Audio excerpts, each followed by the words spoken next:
and I think it's time to revisit Romanian guns, don't you? I'm doing two versions of this video, and this is the streamlined version to some extent for the main Mishaco channel.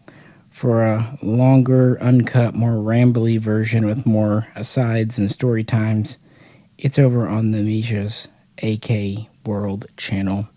But I figured, might as well do both because this took me an entire evening to do, so why not? So what's the point of this video? Well, honestly, it's just kind of nice to revisit Romanian AKs because we're always learning about them. The first time I did anything with them was around 2009, back in the old blog days. Then we did some collection videos in 2013, 2014, and then I did an update around 2020. With 4 years gone by, figured why not do another one? After all, I think after I kind of recommended the WBP and Zastava in a recent video over a Wasser, some got the impression I'm a Wasser hater. Nope, I probably bought a Wasser long before most anyone. But, gotta be fair. In this video, we're mostly going to talk about how the AK came to be in Romania, some details about it, a little bit about the semi-automatic imports, but not going too in-depth with those, answering some FAQs, dispelling a few myths, but again, trying to keep as focused as we can, just giving an overview of the AK story as it pertains to Romania. But no, I really do enjoy them. They are fun, they are reliable, and they have a certain rough charm, rough beauty to them that either you appreciate or you don't. And that's totally subjective. So with that, before we actually get into AKs in Romania, let's talk about early licensed production from the Soviet Union and what they did. And of course, if you could, please do like, share, and subscribe. And if you'd like to help support us get to the range, check out the link to Patreon. Before the Kalashnikov in Romania. Of course, Romania was closely associated with, allied with, the Germans during World War II, and used the 8mm round, used Mausers, things of that nature. And they fell under the communist influence, that side of the Iron Curtain.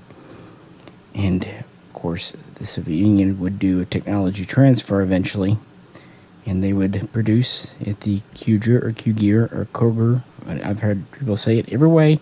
Every time I say it, someone says I'm wrong, and then this is the right way to sell it, and someone else comes up, it doesn't matter. I'm an American. You know what I mean. This is the city of the military arsenal there. Produce guns with Soviet technology, and these are three of them.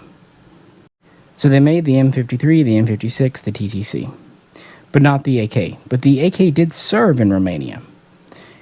They acquired their milled AK-47s or AK Type 3s, whichever version you prefer, from Russia. There is some speculation that they did do some refurbishing, rebluing, maybe even adding their own beechwood furniture. But no, the guns themselves were Russian-made.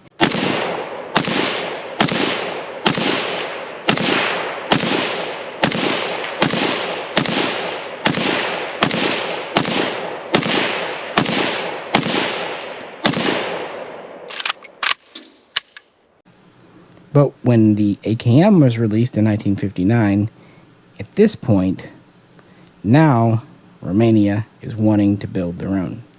They have plans. The AKM we've talked about in multiple videos, so I'm not going to really go into its details here. Stamped receiver, lighter weight, better control in full auto, yada yada. And it was adopted in Romania as the PM model 1963, which was officially its first year of production, although there are accounts of earlier. We'll get to that in a minute. But officially 1963, and it actually went into mass production that year. And interestingly, PM essentially stands for pistol machine gun or pistol automatic machine gun type. So it was classified, much as it was in other nations, as a submachine gun, essentially. 7.60 by 39, of course. I don't have a Romanian first, second year PM63, but I've got my Polish here, and it's actually very, very similar. Like the Polish, it had hardwood furniture early on, including a palm-swell handguard, and it had a blued finish. Now, the Romanian bluing was a type of salt bluing, and I can actually confirm this because I've had Romanian parts come to me straight from the importer that had leftover salt bluing residue. It's kind of like soap. What made the early ones more polished looking was honestly the final machining under the bluing coating. Otherwise, they produced essentially the same ribbed type magazine as everyone else. Different little nods, I know, but yeah. Now this one has the concave Polish pistol grip, and Romania would actually start using this same version. In fact, when you think concave checkering grip, you think of Romanian more than Polish. But early on, the first couple of years, they had a hardwood pistol grip. And as far as I know, and I could be wrong on this because data on Romanian stuff is still very limited, well, I think it was a type of beechwood. SAR-1.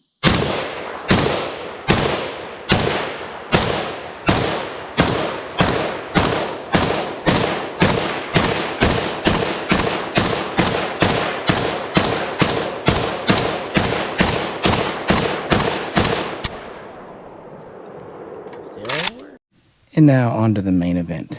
My PM63 clone SAR-1 and PM65 Wasser 1063 UF. And we can also talk about markings and finish here now because, yeah, these are both imports and what have you. So, where to begin? Let's start with the furniture. The 63 had a fixed wood stock. As originally I said, it had a wood grip. This would soon go to the concave checkering pistol grip. Different styles and colors would be over the years.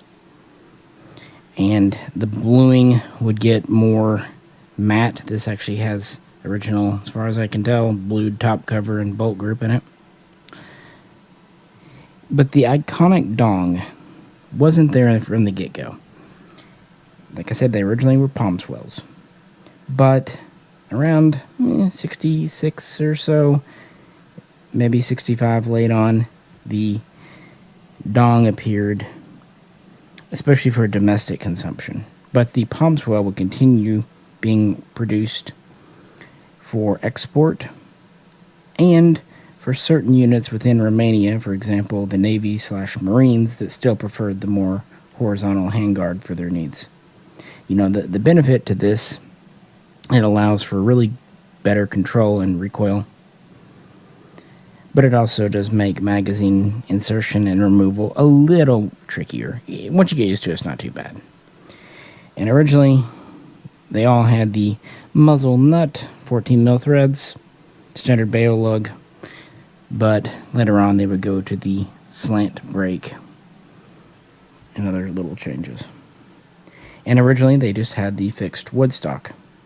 In 1965, we got the first folding stock in Romania. And this is actually quite a unique folding stock. This was known as the PM65. It was adopted for tank crews, mechanized troops, and it was often repeated that it was for divisions in the mountains of Romania. So, yeah, why not? But what's unique about it, even though we have a AKM 1mm stamped receiver, this is actually an AKS Type 3, AKS47, machined under folding stock, complete with the really downswept angle. In fact, some claim that these were leftover parts obtained from Russia or elsewhere that Romania stuck on their guns. Hard to say. A lot of it, again, gets obscured. And Russian and Romanian proof marks get a little obscured too. We'll talk about next. This does have a blued finish. Like I said, it has the unique folder. It only latches on the left side with 2 points instead of 4 on an AKM. This is just a pivot on the right.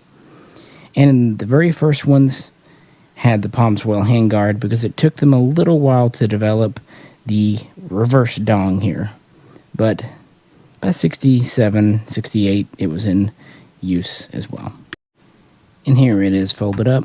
It clears fine. The only downside, it's a little shorter than the fixed stock as well. And I had to do that because otherwise mag exchanges would be quite difficult. A unique pattern. And the first variation, and the first time we see Romania do something a little different from Russia here with either of these, because the original ones were just dead ringers for AKMs. Now let's flip them over and talk markings. As I said, some do confuse Romanian AK markings for Russian, and that's it's understandable why. Both Izhmash in Russia used a triangle with an arrow in it, and the Kuger arsenal used a triangle with an arrow in it. And the difference is really just in the arrow. I mean, a triangle is a triangle. On top of that, on the barrels, some people mistake a Romanian barrel for the Russian barrel because of the Y in a circle-looking stamp that is very similar. There are differences, but again, at a glance, I could definitely understand the mix-up. So, yeah, I've seen more than a few people mistake the Kuger triangle for an Izhmash. Be aware. Side by side, I know you can tell the difference, but yeah. I should also mention briefly that there was the Carfil arsenal that produced smaller numbers of PM63s in Romania. These were only supposed to be for domestic use, not for export. They use a triangle, and some of them are reported with a small 11, not like the circle 11 used by FB Radom, but a small little 11. It's different. If you see a triangle and an 11, check it out. It could be a part from a much less common Romanian arsenal. Either way, we had two producing these, one larger than the other. One nice thing that Romania did do, they date-coded their guns. Most of your military guns have a 4-digit year code, like right here. Some guns, though, have a 2-digit year code, and it's said this was done for more export or even commercial. Although, you wouldn't shock me at all if you found a military gun with a 2-digit code or a truly commercial gun with a 4-digit, because there are no true rules when it comes to Romanian production. I promise you. But I did want to mention that. And of course, earlier guns have more serialized parts. Later, they would drop serializing things like the rear sight. This is pretty common throughout. Notice how this one has no scope rail. It's kind of neat. Of course, it doesn't have magwell dimples either. And so in the late 60s, we will have the forearm vertical for most of the Romanian military, although not all. And some guns start to get the slant style muzzle brake, either from the factory or added during a repair refurbishment. And the finish continues to get a little kind of duller looking. Some have called it black oxide, but I think it was just still salt blue, although later on phosphating will appear. And in the 70s, we'll see some other changes. One of the earliest, in the early 70s to mid, the underfolding stock. Like I said, this one is the early machine style. Then there would be a transitional machine style that's simplified on the inside. And then they would very soon go to the rather unique tubular stamped steel style. Those are cool, and that would have been my second pick. But I think this is nice for being the Russian style, and also the tubular style, while it works, definitely feels less sturdy. Yeah, I don't know, it just twists and stuff more than even this does, so yeah, take that. So yeah, the 65 started to see that economy by 72, 73 in that same kind of time frame. But in 76, we would see some other changes. Russia had already switched over to using some cast small parts in the early 70s, and really the whole process was over by 74 there. Romania would pick it up in 76.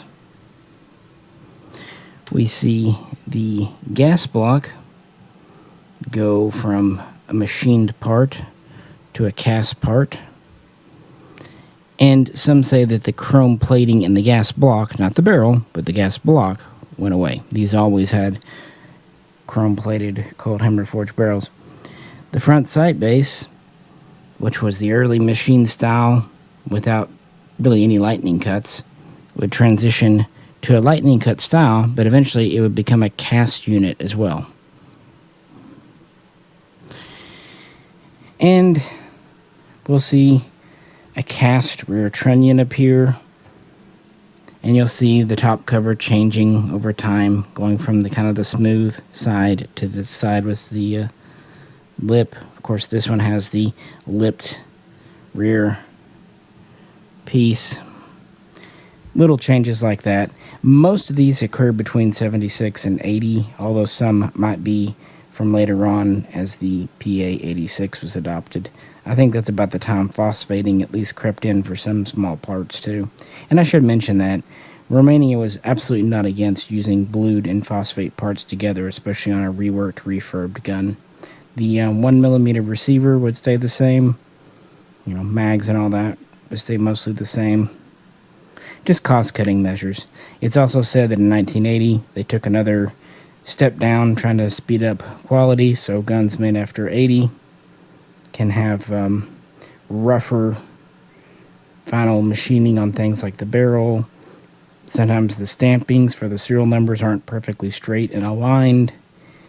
It just kind of seems like things get a little sloppy there.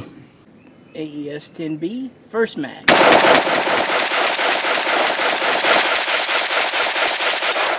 Rounding out the first generation of Romanian AK types, we have the PM64.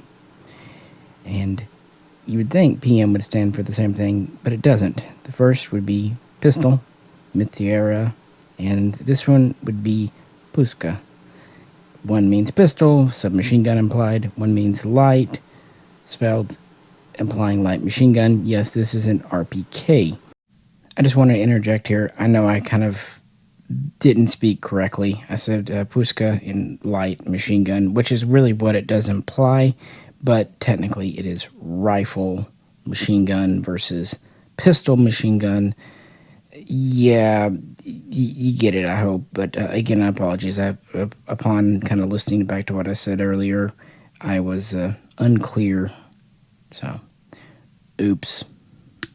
Well, this is an AES-10B, but it's an RPK in some automatic form. And Romania was one of the few nations to license produce an RPK. Other nations that made them either did their own thing to a great extent, like, say, Finland with the M78, Yugoslavia with the M72, even Bulgaria with its LMGF, but they stuck just some degree there. Other nations got a little closer, but in the end, very, very few would make these. Now, a lot would buy RPKs from Russia. East Germany comes to mind, but Romania was unique in that, and they would actually export these along with the standard rifles to several nations.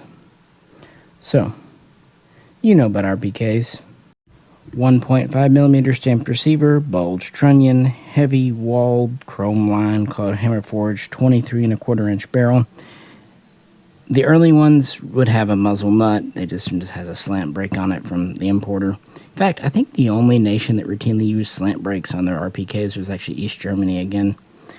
Bipod, although this one's a later style we'll talk about in a minute. Extended handguard, not extended but bulged handguard. Adjustable rear sight, but not always. Standard pistol grip. Standard rear trunnion. And a clubfoot stock with cleaning clit storage. It's an RPK. You get it. But, oh well. And while any mag would fit, this extended ribbed mag was made for it, and these are typically carried 4 to a pouch, plus a large pocket for an oiler, and not just belt loops because of the extra weight, but also a shoulder strap. I actually kind of like these pouches for what they are. That was kind of meant for firing on the go. You get one of those, and typically for more sustained areas, especially if you're hunkered down with the bipod out, they would use a drum. And typically you would leave the pouch on it, just peeling back the top to lock it in. Again, you wouldn't be reloading this in the field. You would just use it when you needed it, and then for reloads you would grab your extended box mags. Some people would have 2 of these instead of a drum. As time went on, drums kind of fell out of favor across the Warsaw Pact. But in the 60s, when this went into service, they were there. So let's talk about changes. So the gun was adopted in 64. It was definitely in production by 65. Probably was built with some Russian parts early on, transitioning more and more over to Kuger. We see that with, of course, the PM63. My theory for why we see some 61, 62 Trunnion dates, they could be early Kuger guns. They could also be Russian parts, or even from Russian guns. Kind of what I mentioned about the Trunnion markings. Anyway, fixed stock. Now, when you think RPK, you think of the smooth, heavy-duty top cover. But, like the first couple of years of Soviet RPK production, the first years of Romanian used the rib style. Russia would go to the smooth side, and then Romania would follow suit a couple of years later. Interestingly, while this one does have the later windage adjustable rear sight, the very first ones had a standard rear sight, just elevation adjustment. Now, this carry handle is not correct for an early one. This was actually a feature introduced much later. But this slab side receiver could be.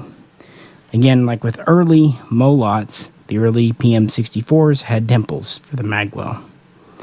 But around 1974, give or take, a few years after the Russians switched, they quit dimpling this area because this is already a heavy-duty receiver with a heavy-duty trunnion. It just really wasn't necessary and might have even have been a detriment. Instead, they started welding reinforcing plates in this area. We'll talk more about dimples later in the video, but I just wanted to point that out. The barrel really didn't change much over time, but the bipod did. Again, the first PM64s used a standard bipod. And then in the mid-70s, 75, 76, these adjustable legs were introduced. Little wing nuts. Pretty cool. But that was a transitional. In the 80s, they went to what we think of as the long collar. The first ones just used the Russian collar.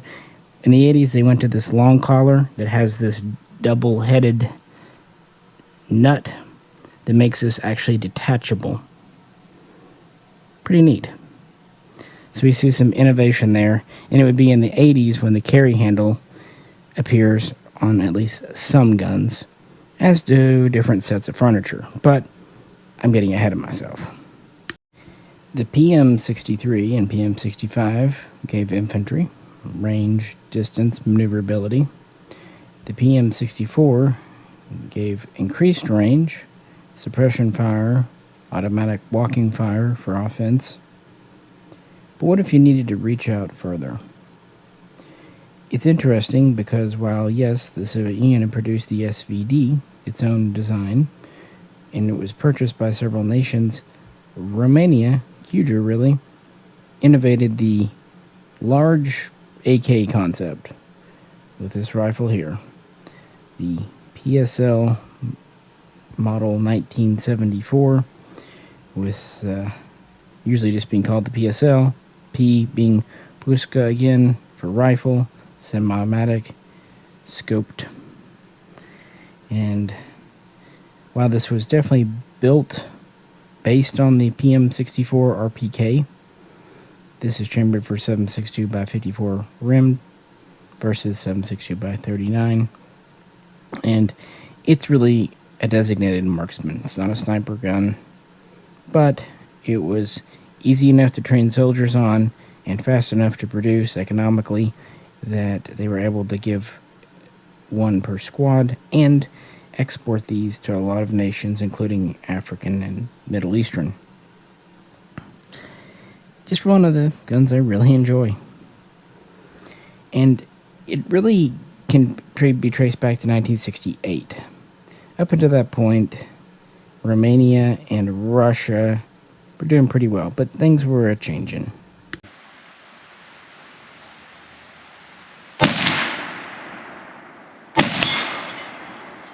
Not my target now. In 1964, Khrushchev gave way to Brezhnev. And the next year, 1965, Nicolae Ceausescu took over in Romania and would remain that nation's leader for nigh on 25 years. And in 1968, the Prague Spring happened, and after that, relations between Romania and Russia cooled. And Russia's attitude towards the Warsaw Pact members changed anyway. Not to get into it, but yeah. Long story short, they didn't want or couldn't get the data package for the SVD, so they set about designing their own equivalent rifle, and in some ways, they made something maybe even better. So the broad strokes. We have a skeletonized stock that looks like an SVD, although it's different. It actually fits a modified RPK AK rear trunnion. It also has a spring-loaded recoil pad, and then a steel butt plate. I think they might have been better off just going with rubber, like Zastava did in Yugoslavia, but oh well. It actually uses the standard leather sling, although this does have the, I guess, slightly more ornate clip on the end. It has the 1.5 millimeter receiver with a bulge trunnion. This is larger than on an RPK. It's more extended out, obviously, for the caliber. It feeds from 10-round detachable mags, complete with an automatic bolt hold open, unlike an AK. We do have a Kalashnikov long stroke system, although it's much extended to go along with the barrel. With the muzzle brake on here, it's about 24.5 inches, giving it an overall length of roughly 45.5 inches. And this is, even though it's quite a big rifle, only about 9.5 pounds unloaded, so not bad. As for the scope itself, this was known as the LPS, and there were several versions and generations. It was designed in Romania with help from Zeiss, of all things, and built in Bucharest. And the idea behind this rifle was to reach out about 800 meters, give or take, 600 for smaller targets, maybe 1,000 for a crack shot or larger targets, but it gives you an idea, which explains why the standard scope was a 4x24. The design and development process for the rifle was from 1970 to 74, and for the optic, really went to about 75. And then by 76, it was in pretty full rate production, again, based on the RPK line, the PM64 line. And there was definitely some interchange between Kuger and Zastava, because Yugoslavia would have their own very similar gun, different caliber, but similar gun, in the M76. And of course, today you might know the M77 or the M91. All overgrown AKs, but it actually started with Romania here. And these do have a bayonet lug for a standard AKM bayonet, and there are two versions of the muzzle device. One of them is a single piece, like on an SVD, and another like this is removable with 14mm threads underneath. They made both. So you do have iron sights in case your scope goes down, and of course the scope is removable and meant to return to zero. You know the deal. Yeah, this became quite a popular export for Romania, an alternative to dealing with Russia. And while it may not be as accurate as an SVD or highly refined, this was something you could give to any conscript and they could pick it up and know how to use it. SAR-2.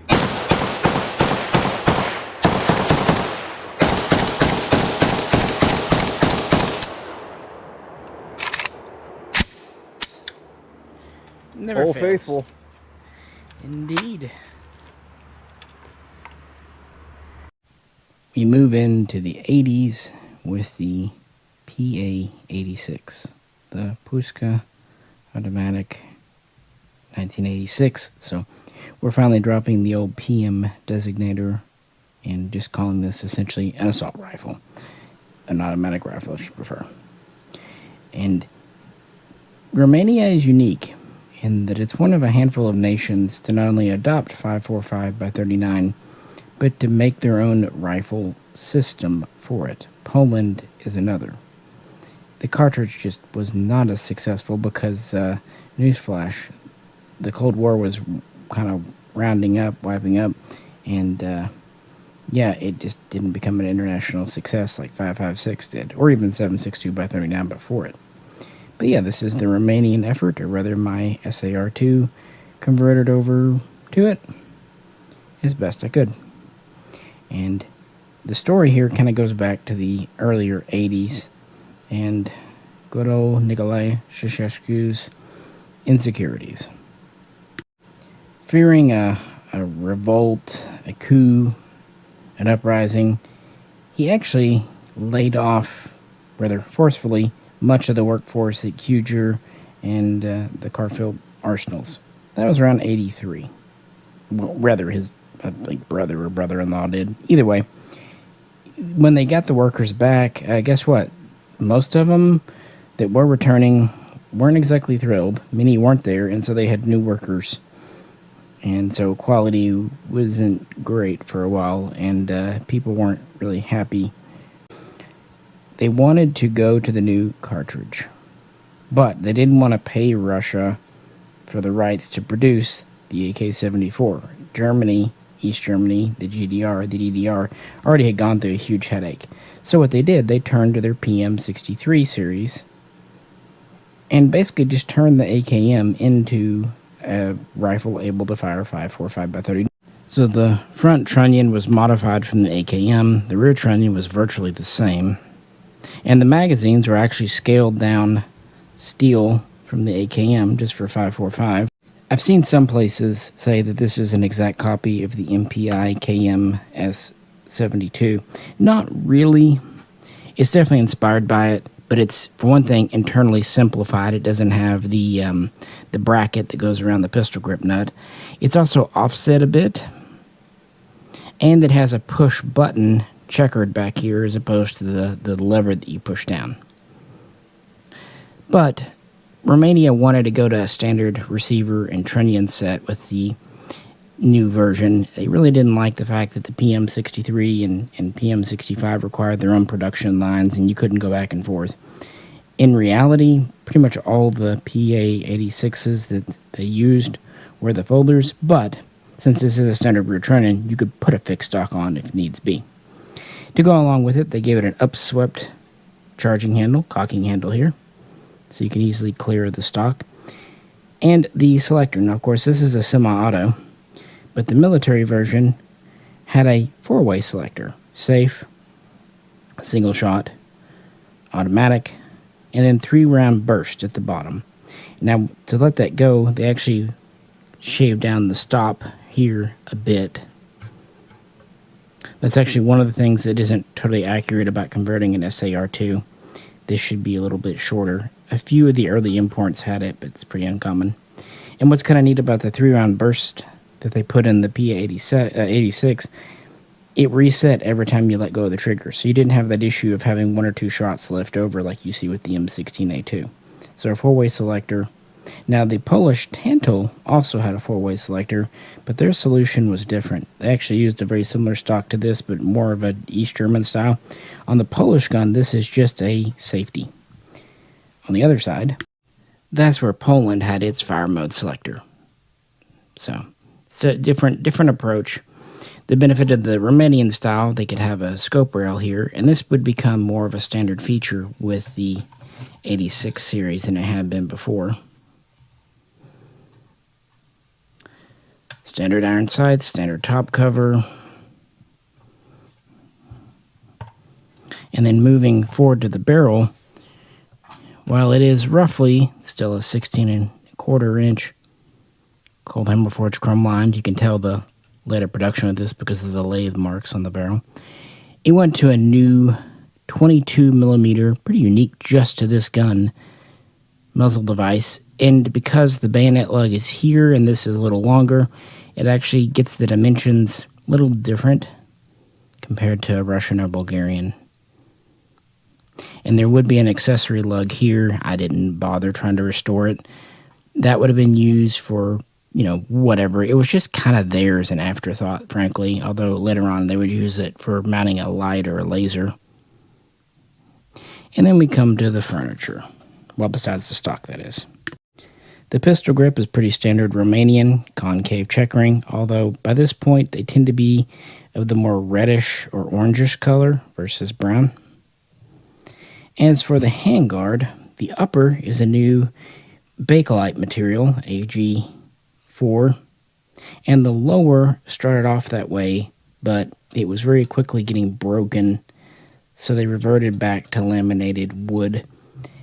The wood typically found on the PA86s is of a lighter color than some previous ones. I've even seen some that were just almost straight as up blonde.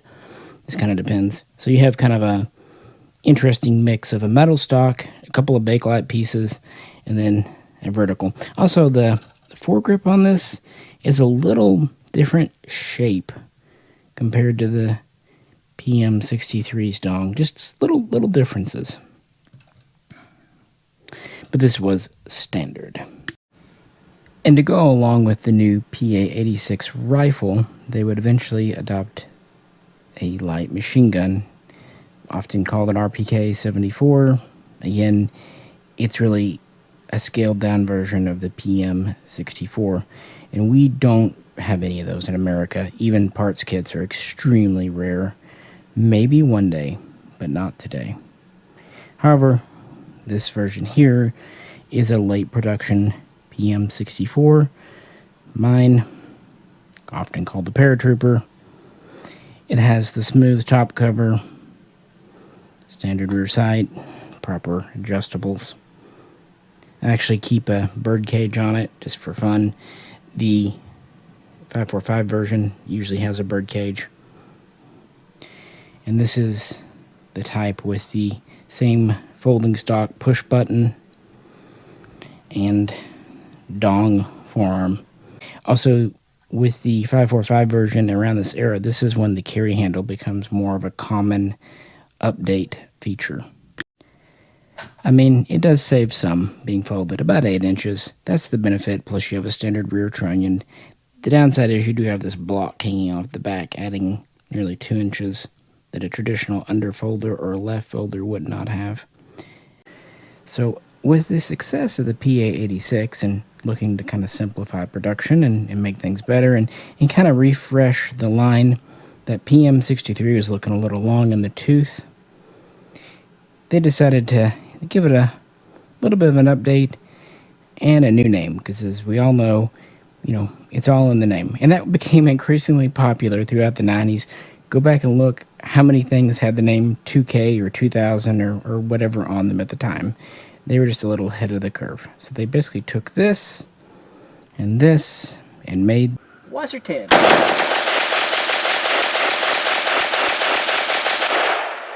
No wire folders. The PM model 1990, PM90. Interestingly, they kept the PM name instead of going to PA for this. But all they really did is they took a 63, they gave it the stock from the 86. Most still had the dong forearm, but some did have the palm swell. And they made the slant brake a standard feature, although many later 63s had it too. And they did away with the leather slings and gave them the same green canvas sling that was on the 86. And that was pretty much it, guys. Internally, it was the same. The 90 did not have the 4-way fire mode selector or really any other changes like that you might kind of expect. Romania never produced a truly short AK issue type. Very few nations actually did. Their first effort at a little carbine was known as the PM80. It had roughly a 12-inch barrel, and a very unique folding stock. It actually folded to the left and was a hollowed out tube with a folding butt plate. The PM80s were probably made in quite small numbers, although there are some photographs from the revolution in 1989 where Ceausescu would lose power, go live in his dacha peacefully until a ripe old age. Wait, that was Khrushchev's fate. Nikolai's was a little more dramatic. Anywho. Wasser KR.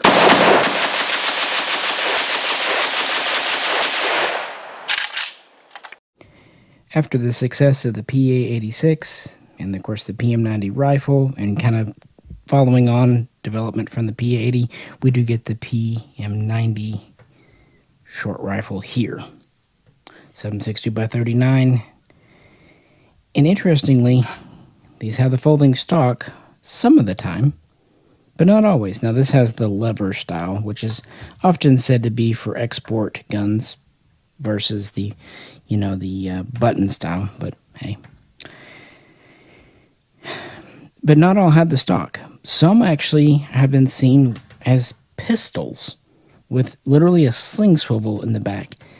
And what's interesting, if they had the stock, you typically see them with either a palm swell handguard or just a slab side wood handguard.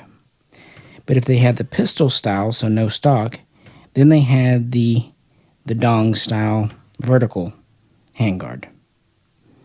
And moving on here, there are different lengths of gas piston.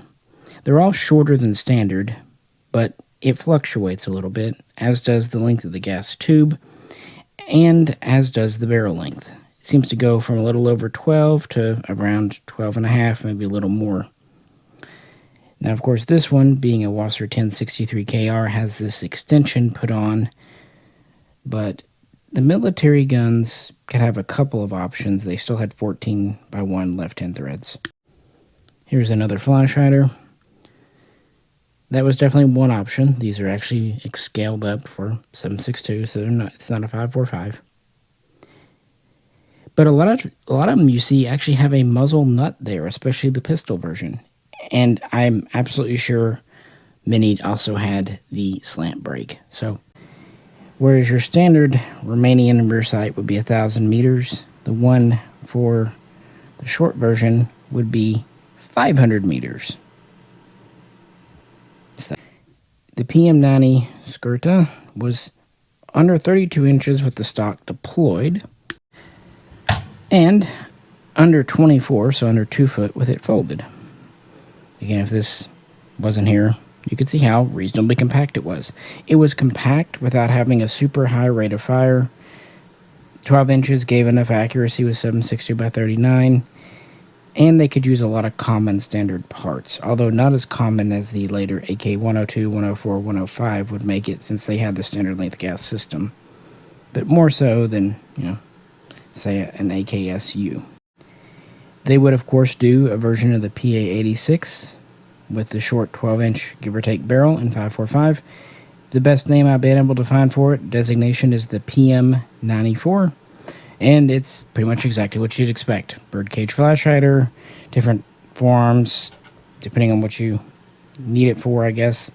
The right side folding stock, just in 5.45, and it takes the standard PA86 mags. So with the PM90s, we're at the end of communism and the beginning of the modern Romanian government era.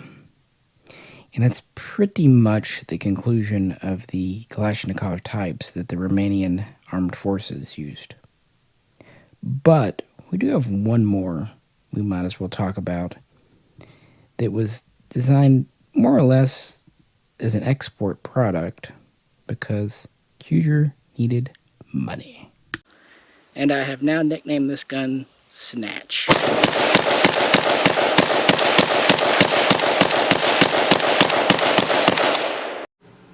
Romania officially joined NATO in 2004, and the idea was, of course, to have a common round, 5.56x45, and it seems like Romanian AK efforts were kind of based around the East German, STG 940 series, the Uyghur, which actually explains why their guns have essentially Uyghur copy steel mags.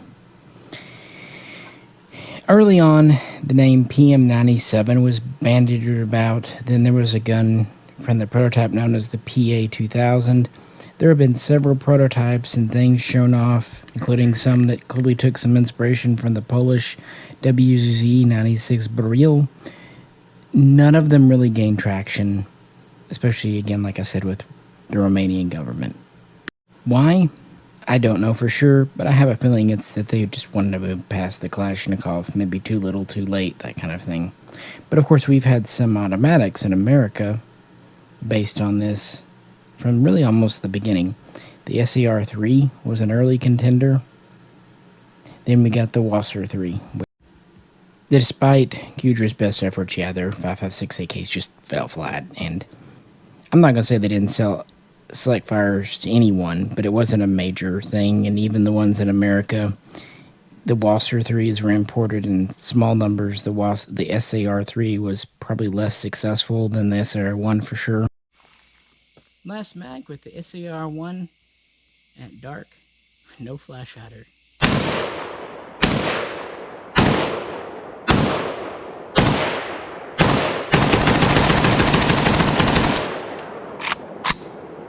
Wolverine.